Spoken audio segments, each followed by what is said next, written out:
Hello நாட்டீஸ், welcome to ups நாட்டி vibes. இன்றைக்கி நம்ம பார்க்க போகிறது நல்லா கிறிஸ்பியான மசால் வடை எப்படி செய்கிறதுன்னு பார்ப்போம். நான் ஒரு கப் கடலைப்பருப்பு ஊற வச்சுட்டேன். ஒரு 2 ஹார்ஸ் to 3 ஹார்ஸ் நம்ம ஊற வச்சா போதும். இந்த மாதிரி நம்ம நசுக்குனா ரெண்டாக உடையணும். இதில் தண்ணி சுத்தமாக இல்லாமல் நல்லா வடிச்சிட்டு நம்ம மிக்சர் ஜாரில் நம்ம ஆட் பண்ணிக்கலாம். இதில் தண்ணி இல்லாமல் நம்ம போடணும். இதில் நான் 8 பல் பூண்டு ஆட் பண்ணியிருக்கேன். தண்ணி இல்லாமல் விட்டு நம்ம இந்த கோர்ஸாக அரைச்சிக்கணும். தண்ணி கொஞ்சம் கூட ஆட் பண்ணாமல் இருந்தால் தான் நம்ம கிறிஸ்பாக நல்லா டேஸ்ட்டாக இருக்கும். இது நான் பூண்டு உங்களுக்கு போட்டது காமிக்கல. பூண்டு 8 பல் போட்டிருக்கேன். இன்னொரு மிக்சர் ஜார் எடுத்துக்கலாம் ட்ரையாக. அதில் 1.5 டீஸ்பூன் சோம்பு ஆட் பண்ணிப்போம்.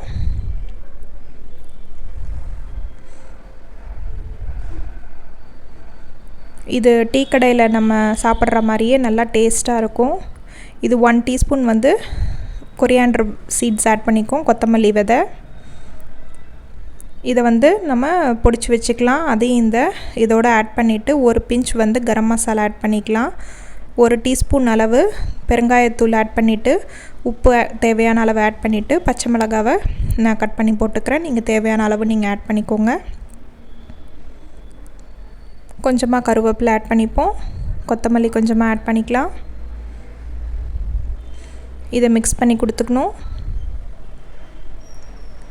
இதில் 1 டீஸ்பூன் சில்லி பவுடர் ஆட் பண்ணிப்போம். நான் காரத்துக்கு பச்சை மிளகா இது தான் ஆட் பண்ணியிருக்கேன்.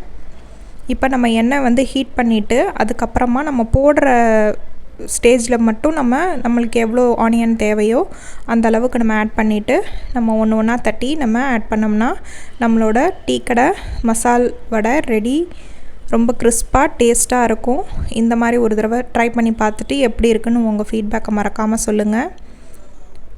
இந்த பருப்பு ஒன்று வெளியே தெரியும், நல்லாயிருக்கும். இன்னும் நீங்கள் மெலிசா தட்டி போடுறதா இருந்தாலும் நீங்கள் போட்டுக்கலாம்.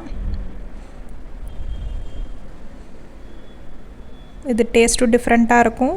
நல்லா வாசமாக நல்லா டேஸ்ட்டு சூப்பராக இருக்குது. நல்லா கிறிஸ்பாகவும் இருக்குது. இது ட்ரை பண்ணி பார்த்துட்டு மறக்காமல் எப்படி இருக்குன்னு உங்கள் ஃபீட்பேக் எனக்கு சொல்லணும். என் சேனல் பிடிச்சிருந்தா சப்ஸ்கிரைப் பண்ணுங்கள். அண்ட் பக்கத்தில் இருக்கிற பெல் ஐக்கானை கிளிக் பண்ணி ஆளுங்கிற பட்டனை அழுத்துனீங்கன்னா தான் நான் போடுற வீடியோஸ் உடனே உங்களுக்கு நோட்டிஃபிகேஷன் வரும். பாருங்கள், கிறிஸ்பாக நல்லா சூப்பரான மசால் வடை ரெடி ஆகிடுச்சு. இதே மாதிரி அடுத்த பேட்சு நம்ம போட்டு எடுத்துப்போம்.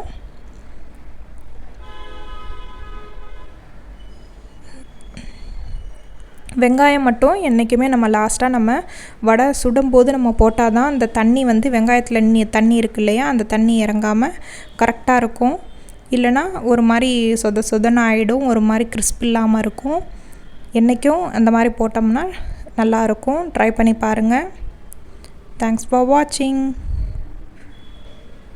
நம்மளோட டீ கடை மசால் வடை ரெடி ஆகிடுச்சு. என் சேனல் பிடிச்சிருந்தா சப்ஸ்கிரைப் பண்ணுங்கள், லைக் பண்ணுங்கள், ஷேர் பண்ணுங்கள்.